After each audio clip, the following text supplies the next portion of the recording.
kepada Tuhan Allah di dalam Yesus Kristus dan Roh Kudus, setelah menerima kunci gedung GKI Elim Malanu dari Ketua Majelis Jemaat, saya menyerahkan kepada Badan Pekerja Sinode yang akan diterima oleh Wakil Ketua 1 Sinode GKI di Tanah Papua sebagai tanda syukur sekaligus kita memuliakan Tuhan karena hari ini bertambah satu aset dalam GKI di Tanah Papua.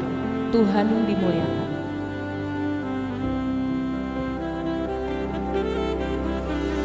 Saya tabiskan di dalam nama Bapa, Anak, dan Roh Kudus.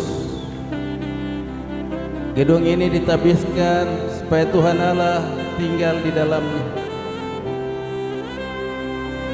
Pelayanan sakramen dan ibadah dilangsungkan.